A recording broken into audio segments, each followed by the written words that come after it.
Good afternoon. Thanks for tuning into Dear Sybersue. I'm Susan McCord. Today's topic is be aware of dating scammers. There are so many great con artists out there, and they can lure you in with their beautiful BS stories, their charm. They understand how to win you over because this is what they do for a living. This is who they are for the most part. So many people are still falling into the trap of some of these online predators. And when I tell you not to give out too much information to these people, I'm really stressing this to you, because what happens, a lot of people will go online and talk for weeks or months sometimes, never even meeting the person they're talking to. They're talking to them on a regular basis. They're sharing intimate things. They're talking about all sorts of life issues and getting to know right down to the depth of somebody's soul. And so this gives the person that's being scammed a false sense of trust. Never ever give money to anyone. Even if you feel you know them now and you've been talking to them for 6 months, or you've maybe met them once or twice, and they say they've got this great business venture coming up and you would be a part of it if you put some money into it. It is amazing how many people fall into this trap.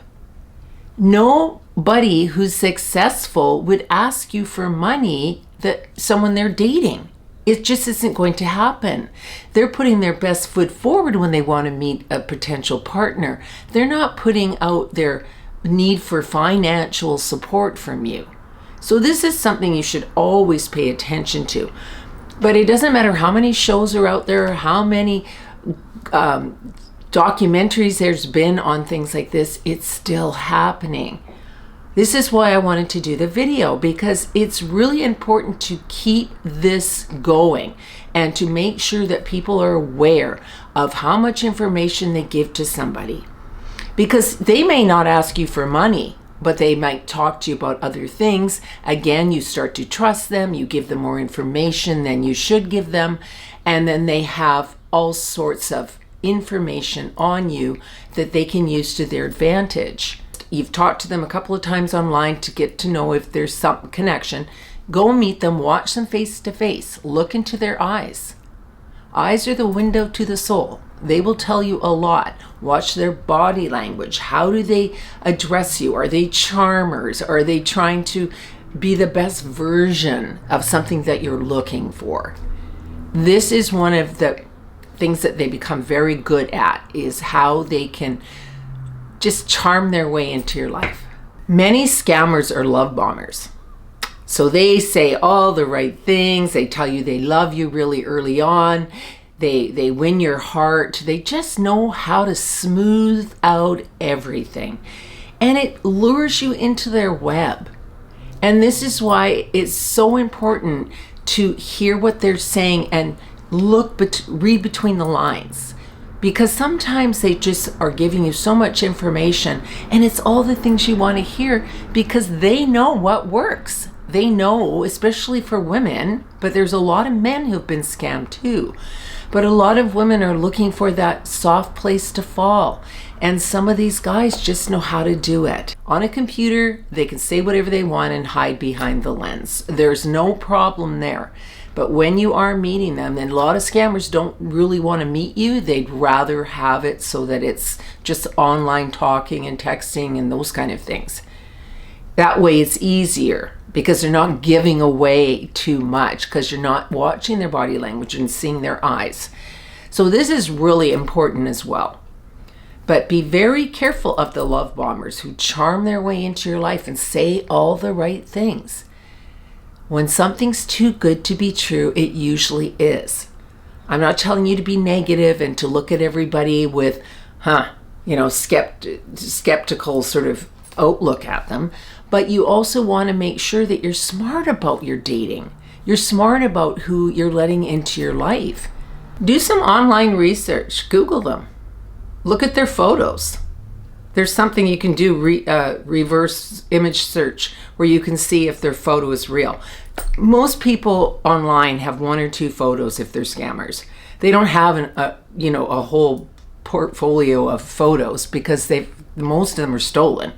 So they're using someone else's photo to lure you in.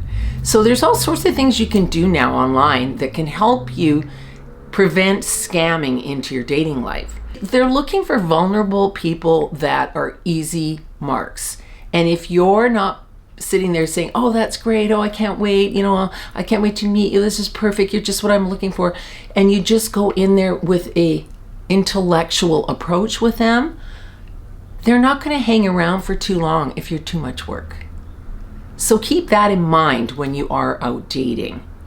There are Facebook pages that you can go on and look and see if put your photo of somebody on there and see if anybody has dated them and what they have to say about them. There's things like that. There's also scam detector websites online too. As I said, there's a lot that you can look at.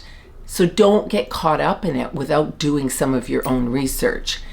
It's okay to do that. I know you feel like you're being a voyeur or like you don't trust anybody, but this day and age, you have to be really, really smart about what you're doing and who you're letting into your life.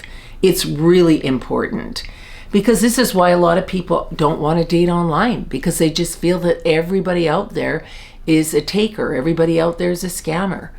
And while there are a lot of people out there, they don't gravitate towards the people that are secure with who they are and who believe in themselves and don't offer too much information to people they don't know.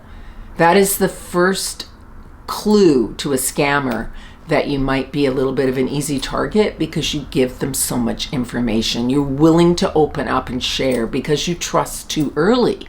There are a few trusted sites out there that are better than others. Obviously, if you're paying some money to be on a site, you're going to have a little bit better option because scammers don't want to have to fork out a lot of money. That's not to say they might not be on there, but they don't want to have to work that hard and pay that much money out and have their name on credit cards and things where they can get caught. Make sure before you meet them that you trust a little bit about who they say they are, and don't hold on to somebody that keeps saying they're going, oh, I'm going to meet you this week, I'm going to do that. If you stay away from long distance dating, you'll have a lot less problems because people can scam you from a distance, and it's easier because they have the excuse not to see you.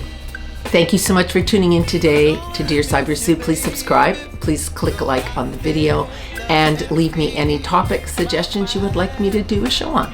I'd appreciate that. Thanks so much, everyone. Bye-bye.